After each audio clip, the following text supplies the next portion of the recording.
Hello. I want to talk about time today. Some thoughts about time. Time is incredibly powerful. It's incredibly important. It's in the middle of all of our considerations, is it not? And when you think about the fundraising cycle, you begin with identification, qualification, cultivation, solicitation, stewardship recognition, and we repeat that cycle, hopefully with donors over and over and over again in the course of our working with donors. But what I've done is right in the middle of that cycle, I've put the word time. And I've done so because time is such an essential factor.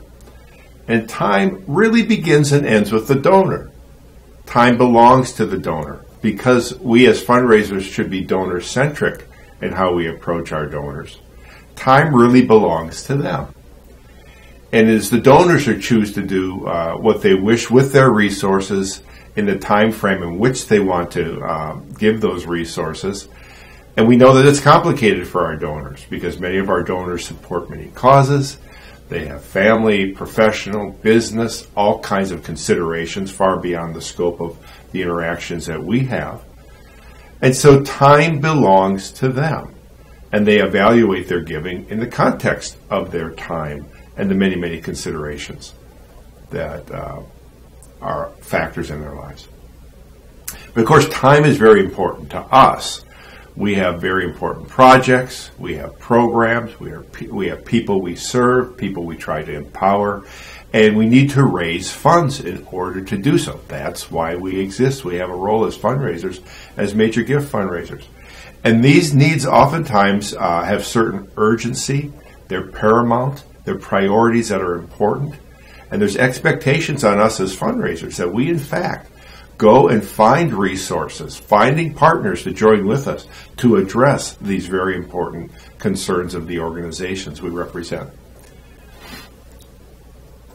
So while time belongs to the donor, and time certainly puts a pressure on us and upon our organizations, time is something we can use as fundraisers to bring to bear on donors. We can bring our time considerations and present them to donors and see if the donors will, accommodate, work with the time considerations that we have.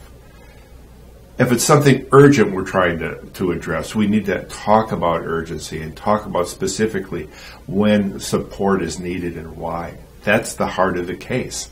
Time is in the middle of it all around something urgent.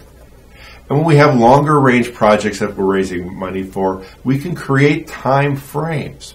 Maybe we get a matching donor, and the matching donor says, well, in the next 12 months, I will match every dollar. And we can go to prospective donors and say, look, we have this consideration. We need a commitment from you, cash in hand, within the next 12 months. Could you help us do so? And as time marches on and we get closer and closer to the end of that 12 months, that takes on a certain urgency in the communications we have with donors. Many donors like that kind of challenge. Not all, many do. We have annual funds. Annual funds is tied to an annual cycle. We have calendar year end, which oftentimes is a very important time where donors make their charitable distributions. They do so with an eye towards their tax considerations. Often they do so with the advice and interaction with the professional advisors they use, their accountants, their lawyers, their investment advisors, and so on. And so we can work with calendar year end, get in front of donors, communicate directly, less directly, in order to ask for their support and remind them why our case, our organization, merits their support and their partnership, their investment. Our fiscal year end is something different than the calendar year end. Our fiscal year end at the University of Missouri St. Louis ends on June 30th. So we will use our approaching fiscal year end as a reason to ask donors to make commitments by that time, no later than June 30th. When we can, we assign recognition opportunities to the gift that they would be making. We have this terrific Founders event in September that recognizes the previous year's giving and certain milestones that people have achieved. And so we will remind them that if they are able to reach a certain level of support that we're asking for this particular project program people, that they will receive extraordinary recognition at the Founders event. Recognition not always a first and foremost consideration of donors, but oftentimes donors do appreciate it. And it is a way that we can honor them and also elevate the importance of philanthropy for our organizations in a very public way. So we need to respect donors, certainly.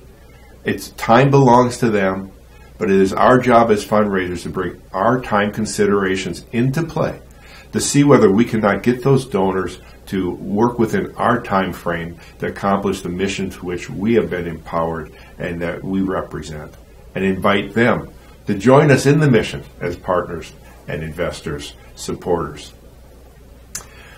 So, if you've been doing this work, you've had to wrestle with time. What's that been like for you? Do you have a story, an example to share that brings certain color and perspective as how you worked with time with a particular donor to achieve mutually beneficial results?